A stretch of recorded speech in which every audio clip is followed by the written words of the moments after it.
खास बातचीत में। और आज हमारे साथ स्टूडियो में खास बातचीत करने के लिए हमारे साथ फिल्म इंडस्ट्री की प्लेबैक सिंगर सलोनी भारद्वाज मौजूद है। सबसे पहले सलोनी जी, आपका बहुत बहुत स्वागत है हमारे HD न्यूज़ में। बहुत बहुत धन्यवाद। तो कार्यक्रम को शुरू करते हैं और आपसे जानते हैं कि सलोनी जी, आप प्लेबैक सिंगर हैं, तो सिंगिंग का सफ़र जो है वो कैसा रहा? कहाँ से शुरुआत हुई आपके सिंगिंग के सफ़र की?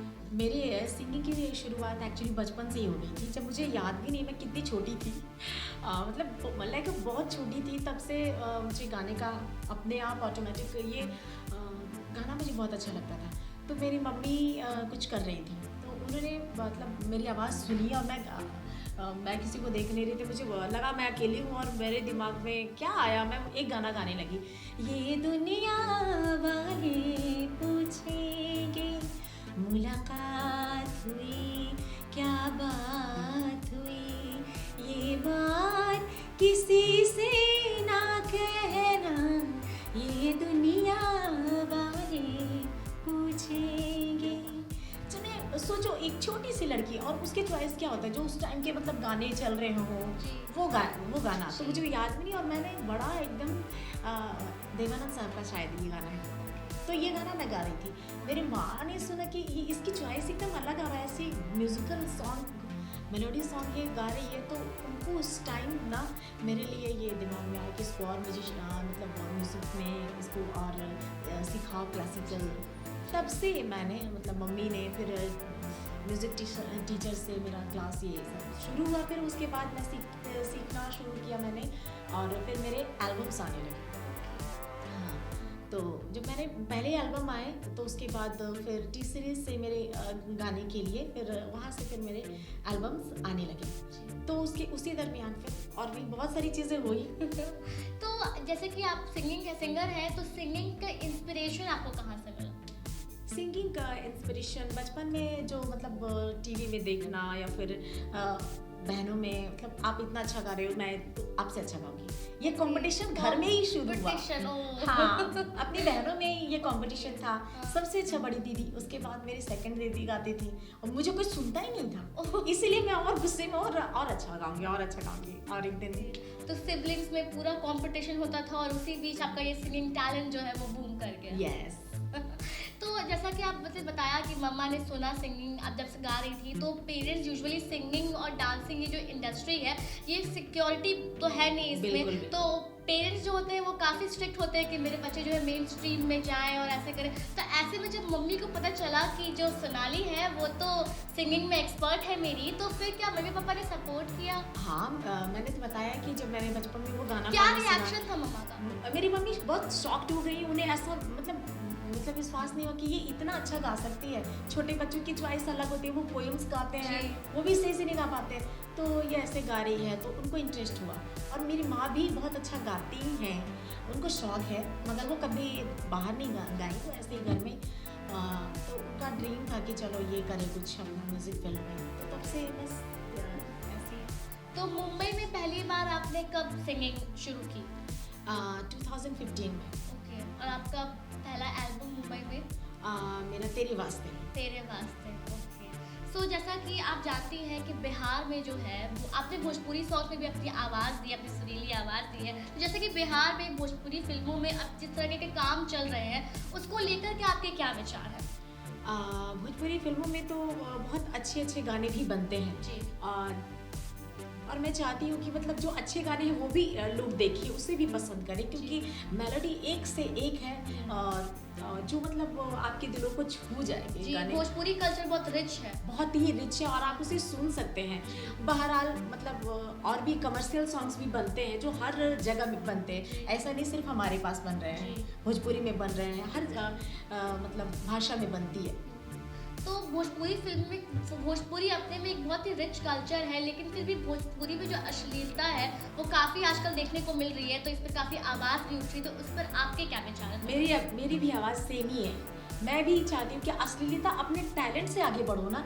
ये अश्लील गाने गाकर जो अश्लीलता हम मतलब माँ बहन बैठकर देख नहीं सकते, सुन नहीं सकते, तो फिर ऐसे गानों का कोई मतलब नहीं होता है। वो आप ट्रक वालों के लिए जो बना रहे हो ना, उसकी जो ऑडियंस अलग होती है, तो वो आप हमारे समाज में आप चाहोगे कि मतलब सब लोग सुने, मुझे लाइक करें, बिल्कुल। और वो आप दूषित कर रहे हो। जी तो इसे चेंज करना हमारा ही काम है, और इसके लिए मैं सख्त आवाज़ उठा रही हूँ कि नहीं, ये बदलाव होना चाहिए।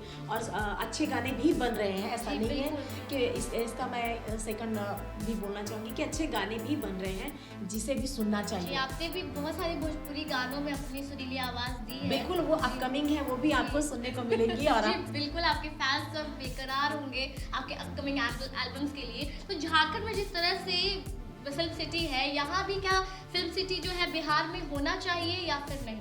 बिल्कुल होना चाहिए, बिल्कुल। और मेरी मतलब दरख्वास्त है कि ये होना चाहिए।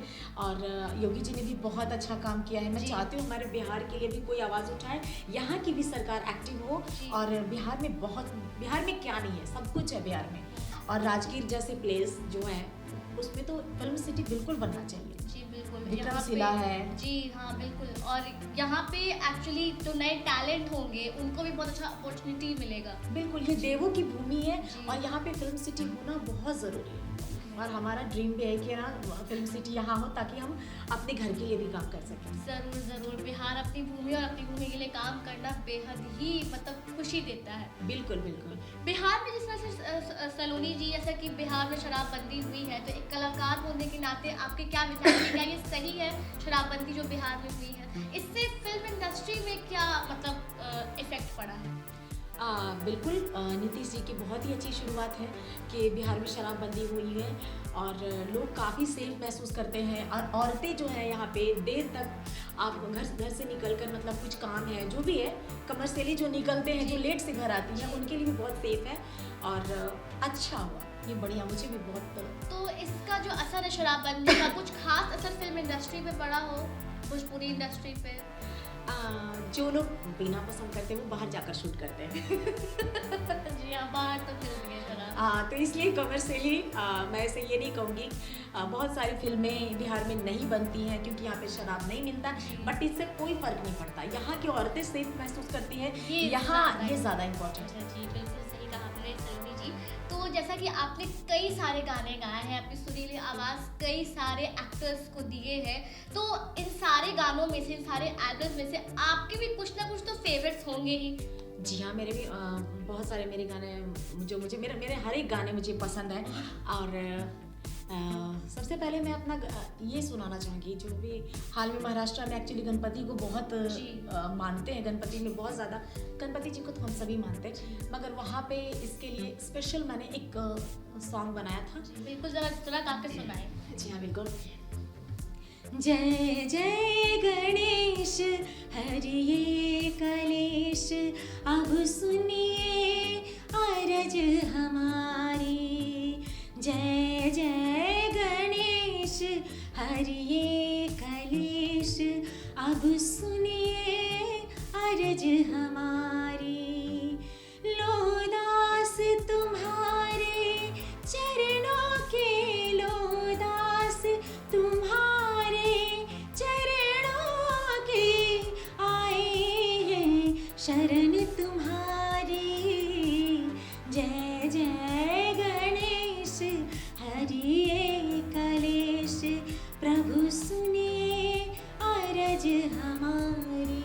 बहुत बहुत शुक्रिया सलोनी जी। आपकी सुरीली आवाज़ है तो गणपति जी बिल्कुल आप पे आशीर्वाद जो है हमेशा बनाए रखेंगे।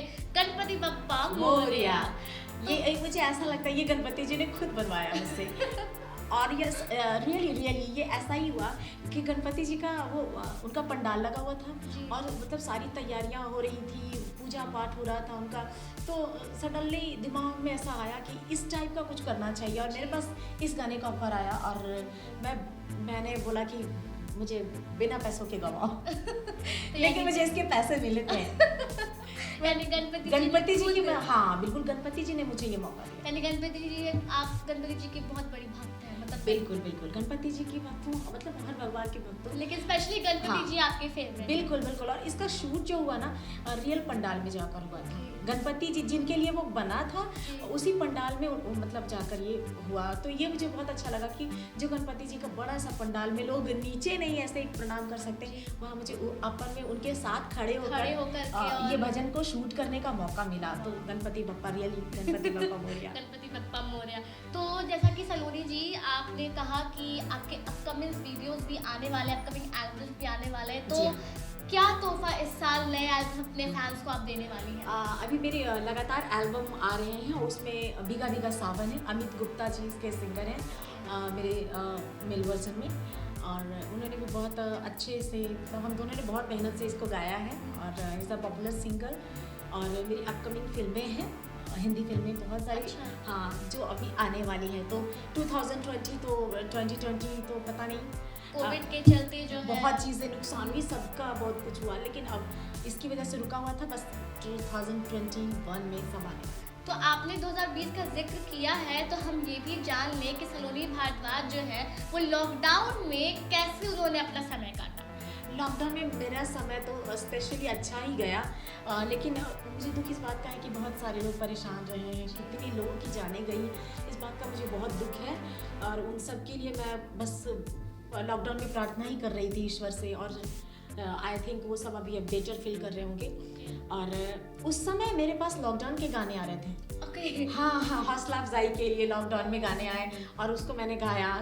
कलर्स चैनल्स की विद्या सीरियल जो है जी। उनके आर्टिस्ट हैं उसमें, तो उन लोगों के साथ मैंने वो लॉकडाउन का गाना बनाया। और उसके बाद फिर निरहुआ जी हैं बिहार से हमारे, जी, सुपरस्टार। पाखी है, सॉरी ये अम्रपाली दुबे जी, जी। उन लोगों के लिए भी मैंने गाने गाए थे। वाह, तो लॉकडाउन में यानी आपने गाने भी गाए और साथ में साथ अपने मेरी मस्ती तो हो रही थी, लोगों को मैं न्यूज़ पे देख कर रही थी, मुझे बहुत अजीब लग रहा था, बट फाइनली इंगेजमेंट बना रहा।